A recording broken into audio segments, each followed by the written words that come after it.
Please pray with me. Gracious God, may the meditations of my mouth and the meditations of all our hearts be a pleasing offering to you, O God, our rock and our Redeemer. Amen. Now, dreams are a powerful force in our lives. And by that I mean actual dreams that we have while we are sleeping, or maybe kind of half sleeping.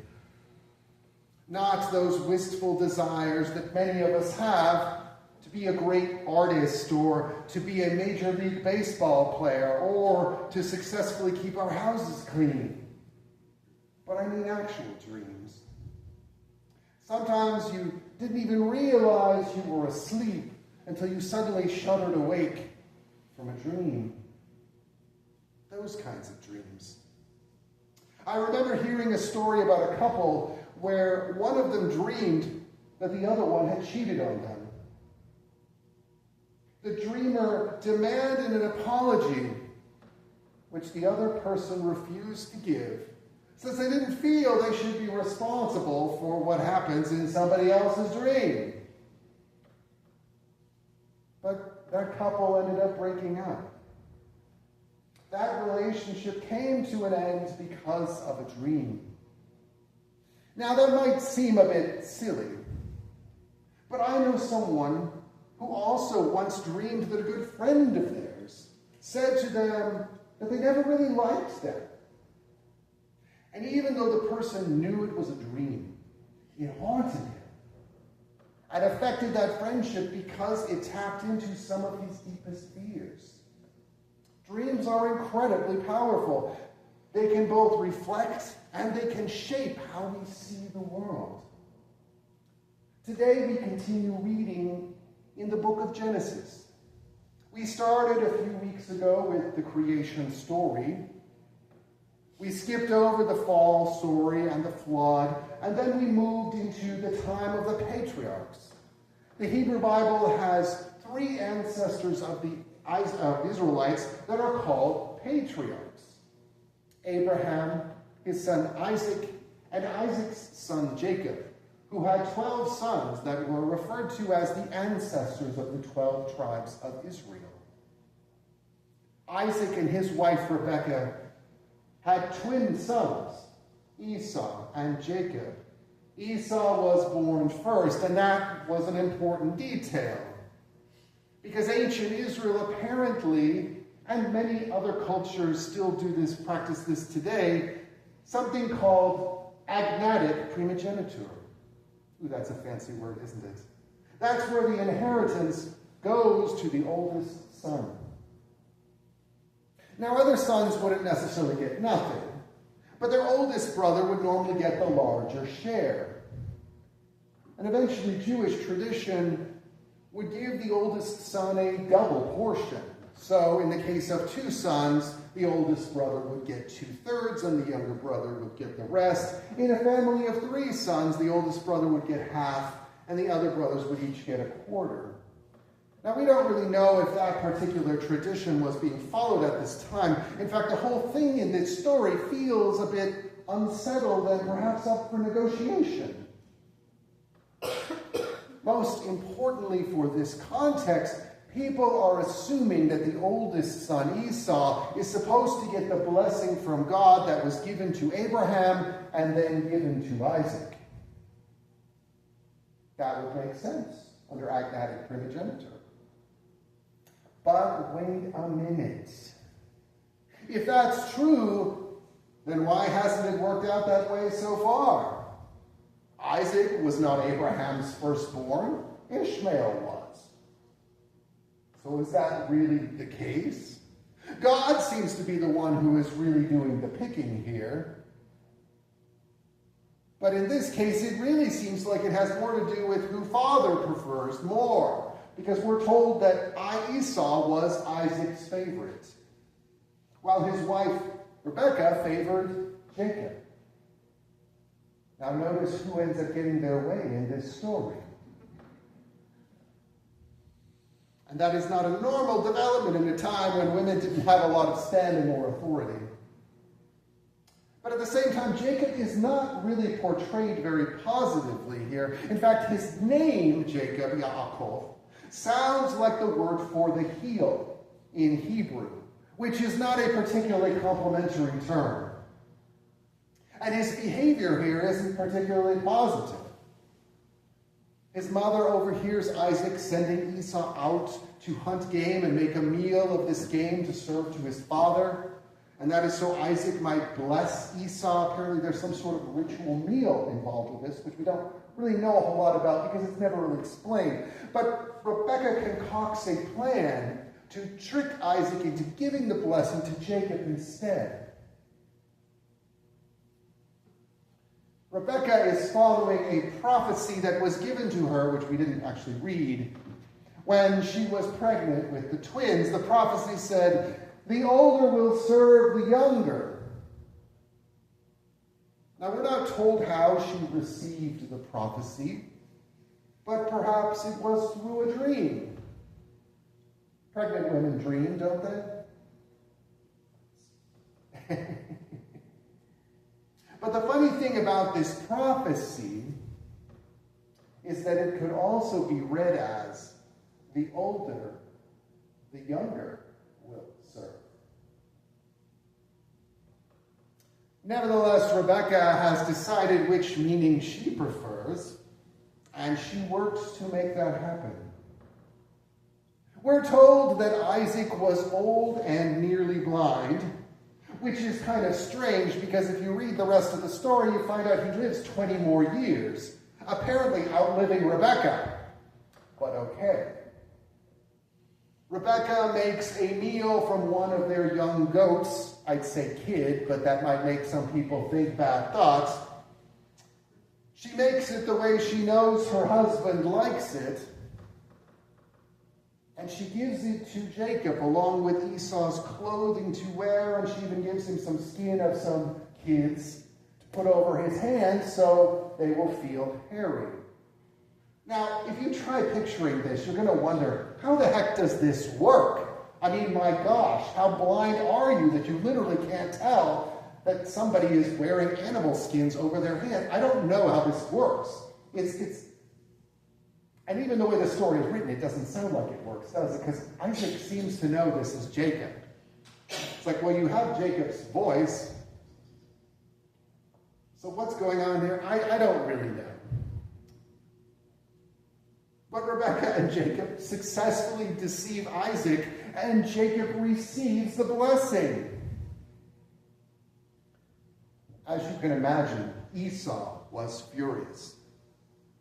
I didn't read this part earlier, but Esau ends up swearing to kill his brother Jacob. So Rebekah has Jacob sent away to the house of her brother Laban, who lives in Haran in what is now southern Turkey, where Abraham's people are said to originate from.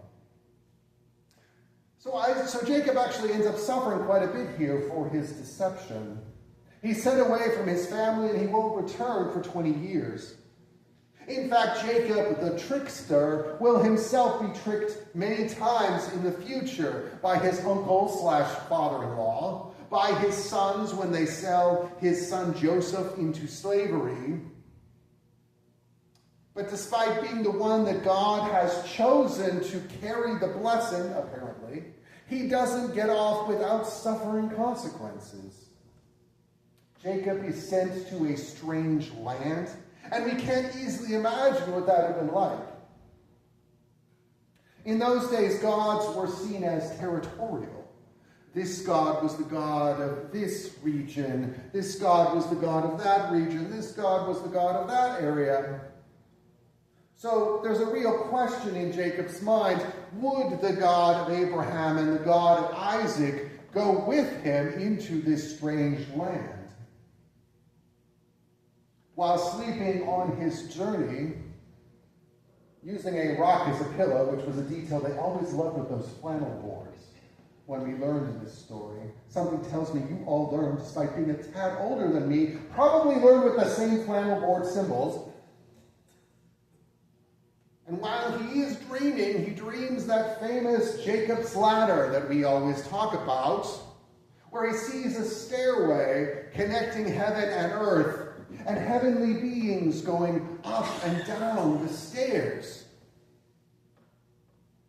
Then God stands beside Jacob and repeats the promise that God made to Abraham and his father Isaac.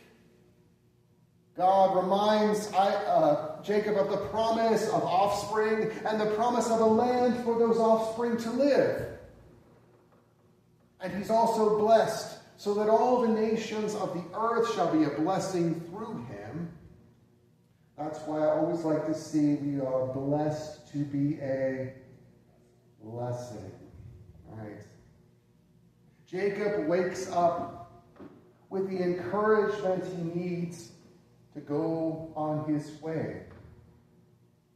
Eventually, Jacob will marry 2 women, father 12 sons, and return to this land to become the ancestor of the Israelites. But that is for another day. One obvious point for this text is the notion of election, which has a long history in our Reformed tradition. Election literally means choosing. It's the notion that God chooses some and passes over others, without regard to what those people actually do, be it good or evil. Jacob is chosen, Esau is not. And that is a thorny issue to discuss. And I won't say much about it, but I do need to at least mention it, because after all, it's pretty hard not to notice in this story. Jacob does not come across as a very good person. In fact, I probably don't have to tell a number of the farm families here that a lot of farm families around here have stories about a sibling who they feel cheated them of something. And I could not believe how many families around here do not talk to siblings because of something that has happened. But it's easy to see why you would be so upset. Why Esau would want to kill his brother.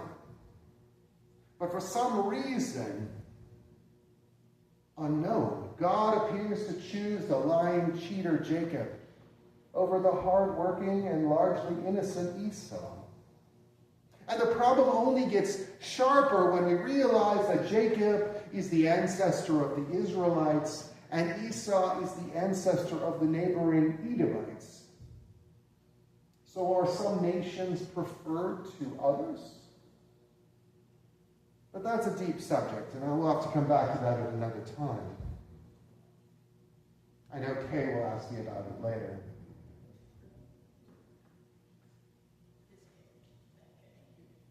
That's right. I didn't mean Kay Sinning. I really meant Kay Monroe. Nice try, Kay. Nice guy. For now, I want to go back to what I said about the power of dreams.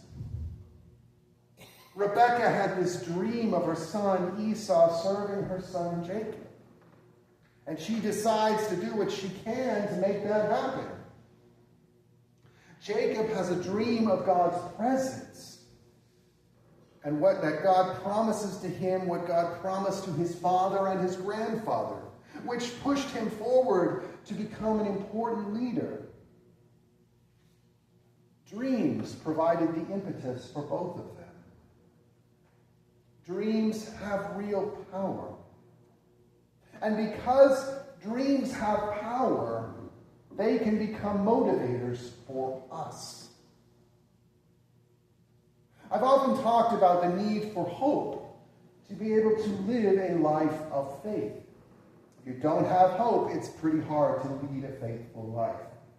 Well, dreams are similar. You need to follow a good dream in order to live a faithful life. We live in a time of dark dreams, more like nightmares, actually.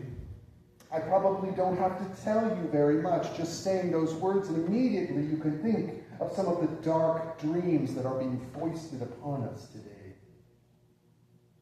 We have nationalists who are trying to turn people against each other. My nation is made up of only this kind of people, and all other people don't belong in our nation. Political factions are splitting communities and even families apart. These are dark dreams, terrifying dreams that threaten to destroy us all. We have these different dreams within us. Some of these are dreams that seek the beloved community that Martin Luther King Jr. talked about, while other dreams seek our own gain at the expense of others. We choose which dreams we will follow. We choose what will motivate us. Do we follow the dreams of divisive leaders? Or do we follow the dream of Jesus Christ, who calls us into a community to love and serve others as ourselves? Do we follow those who would call us to love only people who look like us or look like us, and reject those who are strangers? Or do we follow the God's call to love this stranger and care for those in need? Do we follow those who say, only these people belong? Or do we follow the vision of Christ that says, no, all people belong? Do we choose to relate only to people who don't need anything? Or do we open our hearts to those in need? The message of Jesus Christ is always to take us towards the margins. If we ever find ourselves in a situation where we're going towards the rich, the powerful, the well-to-do, and away from the people of the margins, then we know we are following the wrong dream. We are following those who would try to use Christianity to advance a particular agenda, or heighten power of racism, xenophobia, and all these evils that the gospel condemns. Which dream are we going to follow? We have that choice. As I said earlier, dreams have real power. We choose what dreams we will follow. Will we follow the dreams of demagogues and those who would divide us? Or do we follow the dreams of those who pull us together? Do we follow the dreams of those who call us to only accept people that are like us? Or do we return to the dreams that call us to love everyone? The choice is ours. It always is. And let us hopefully make the right choice. Choose the right dreams.